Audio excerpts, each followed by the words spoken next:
सब काम हो रहा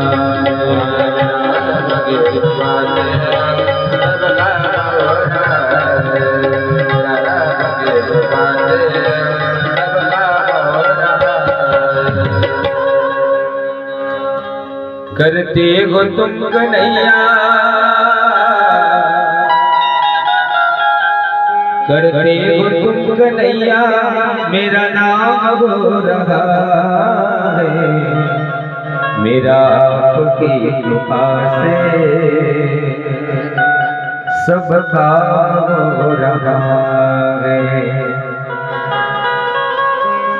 हरे कृष्णा अरे सर्व काही घडतंय तुझ्या कृपेमुळे घडतंय माझी सगळी कामं तुझ्या कृपेने झाली आणि म्हणून हे सगळं तूच करणार आहे मला माहिती आहे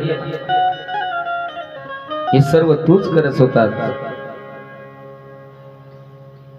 आणि त्यावेळेला भगवान परमात्मा म्हणताय आता मी जातोय मला काहीतरी माग तुला काय मागायचं ते मागून घे आता कळले तुला मी साक्षात जगताचा चालक आहे मग काही मागून घे मला सांगा तुमच्या आमच्या पैकी जर कुणाला देव भेटला आणि देवाने जर विचारलं की काही मागायचं तर मागून घ्या आपण काय मागू बरं काय मागू सांगूच नका आपण काय मागू पण आपण जेही मागू ते सगळं नश्वर मागू की ते काहीच आपल्याला सोबत नेता येणार नाही पण कुंतीने काय मागितलं देवाला बघा देवा काय देऊ जगाच्या विपरीत मागणी देवाला मागितली सर्व पुराणांमध्ये फक्त 2 व्यक्ती आपल्याला अशा सापडतील की त्यांनी देवाला जगाच्या वेगळं मागितलं एक म्हटले चंद्रवंशातले रणतीदेव त्यांनी देवाला काय मागितलं की देवा जगाच्या पाठीवर लोक जे आहेत जेवढे जीव आहेत ते फार दुःखी आहेत म्हटले बरं म्हटले मग काय करायचं अहो तुम्हाला द्यायचंय ना मला मग एक गोष्ट द्या म्हटले काय तर जगाच्या पाठीवर जेवढे काही जीव आहेत त्या सर्वांच्या हृदयामध्ये मला जागा द्या देव म्हणायला लागले हृदयात तर मी राहतो मग तू कशाला तिथं अडचण करतो म्हटले देवा तुम्ही राहता पण तुम्ही फक्त साक्षी भावाने पाहता आणि त्या जीवांना किती दुःख होतं ते दुःख माझ्याकडून पाहवत नाही मला जर तुम्ही त्यांच्या हृदयामध्ये जागा दिली ना तर जगातले जेवढे जीव आहे सर्वांचं दुःख मी एकटा सहन करेन आपल्याला साधा जरी त्रास झाला तर लोक म्हणतात आपलं ठीक आहे काय दुसऱ्यासाठी त्रास घ्यायचा दुसऱ्याचं काही हो आपलं चांगलं झालं पाहिजे हा कलियुगातल्या लोकांचा हेतू असतो दुसऱ्याचं काही हो दुसऱ्याची दाढी पेटली तर चालेल पण आपली बिडी चेटली पाहिजे पण तो रणतीदेव म्हणतोय की सगळ्या लोकांचं दुःख मला भोगता आलं पाहिजे त्याचप्रमाणे कुंती देवाला मागते देवा तू जर आमच्यापासून दूर जात असेल मग ते सुख काय कामाचे ज्यावेळेस आमच्यावर दुःख होतं तेव्हा तू आमच्या जवळ होता आणि आता आई सुखाचे दिवस आले तू जातोय म्हणजे याचा अर्थ ते सुख नाही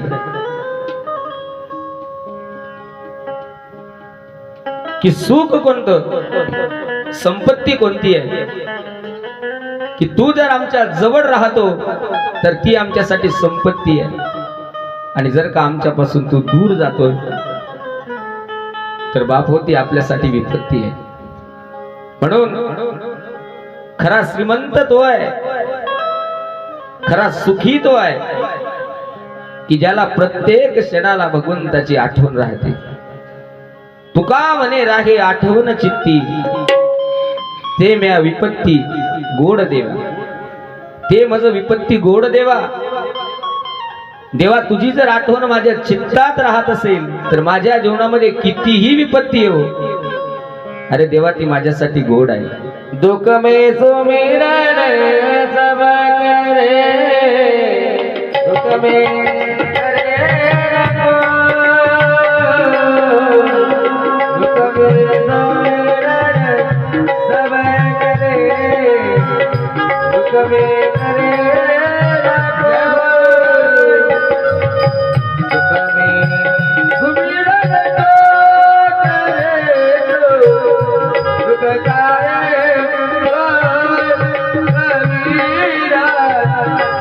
काए दुख में सुमिरन सब करे, दुख में न करे ना दुख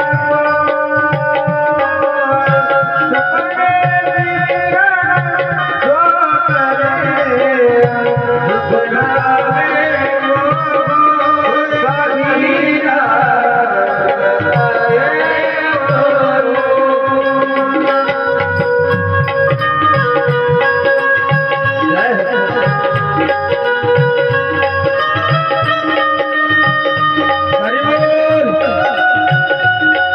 दुख काए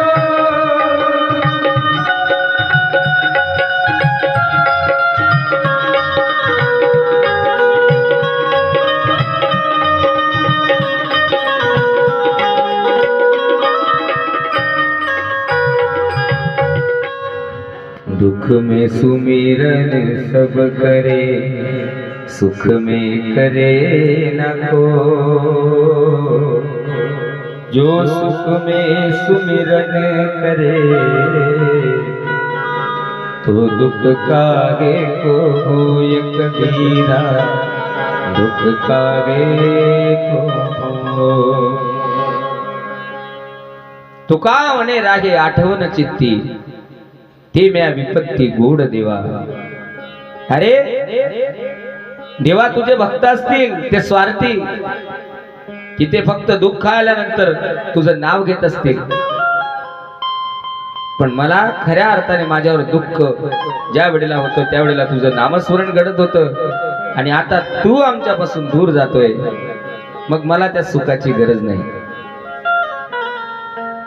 तर मायबाप हो, तुमचं आमचं भाग्य आहे की आपल्या भाग्याने नर्मदा मैयाचं पुनीत पावन पुराण आपल्या जीवनामध्ये त्याचं स्मरण करण्याचा आपल्या जीवनामध्ये योग आला, आणि आपल्याला ते पुराण ऐकण्याची संधी प्राप्त झाली की नर्मदा मैयाचं फक्त दर्शन जरी घेतलं, रोज सकाळी उठून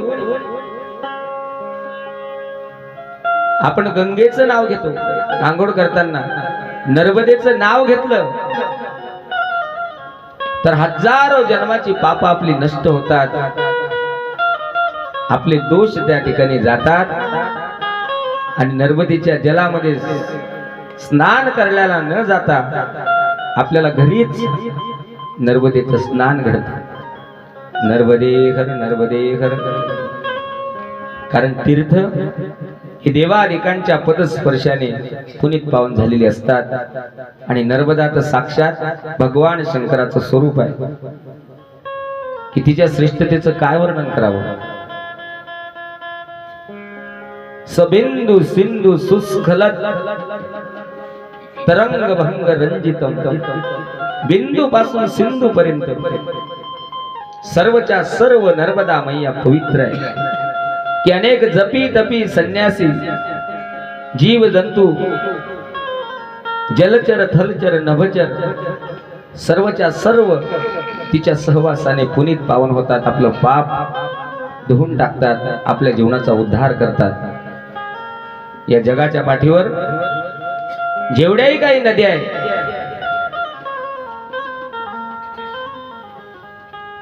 जेवढ्याही काही नद्या आहेत, त्या सर्वच्या सर्व समुद्राला जाऊन मिळतात. पण पुराणामध्ये असा विचार आलेला आहे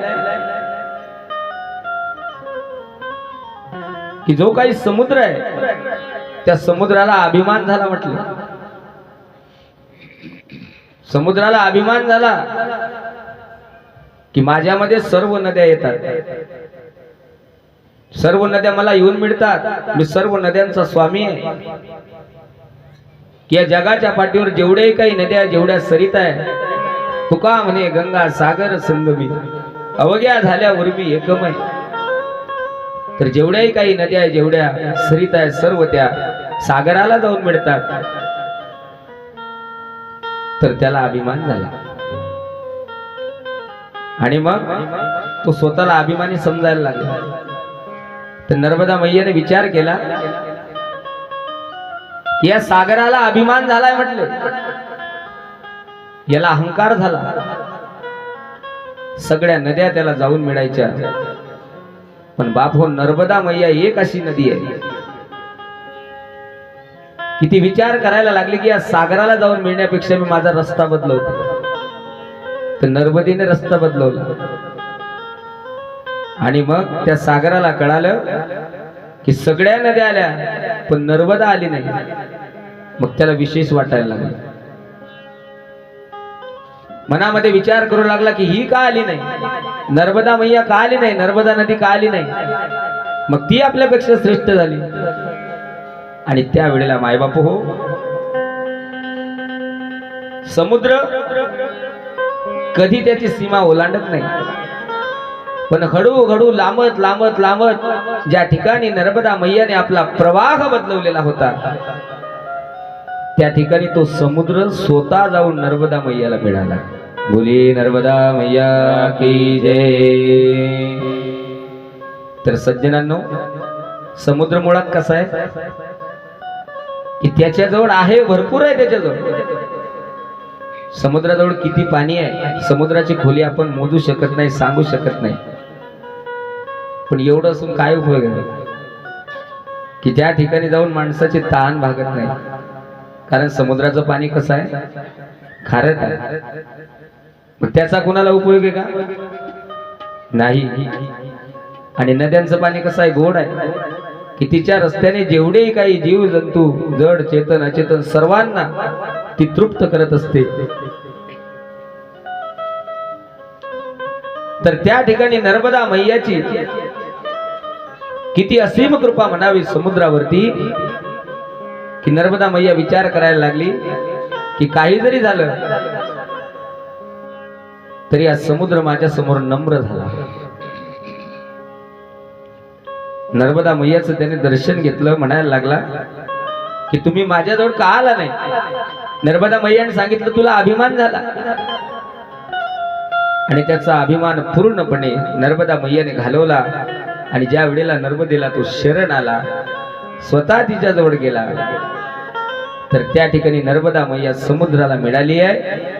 तर सज्जनांनो, ते जे ठिकाण आहे त्या ठिकाणचं पाणी गोड लागतं.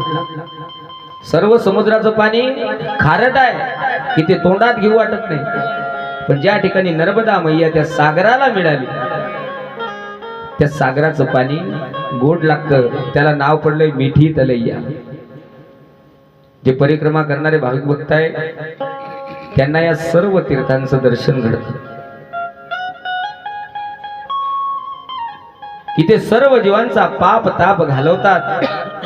आणि म्हणून काल आपण ज्या ठिकाणी थांबलो होतो तर गरुडेश्वर तीर्थाची कथा आपली सुरुवात होणार होती.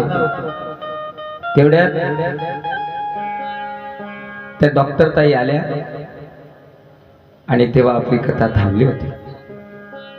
तर सुंदर अशी कथा आहे. 2 मिनिटं सर्वांनी बघून त्याचं चिंतन करा. ओ मैया अमरकंटक वाली तुम हो भोली भाली.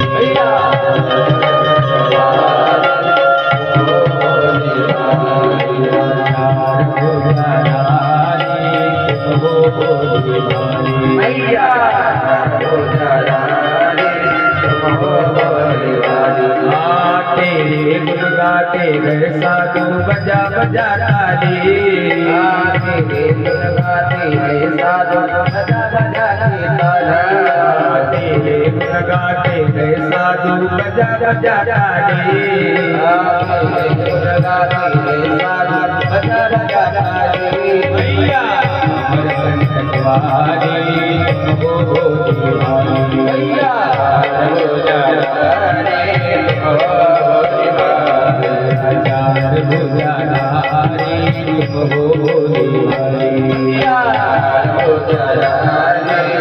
हो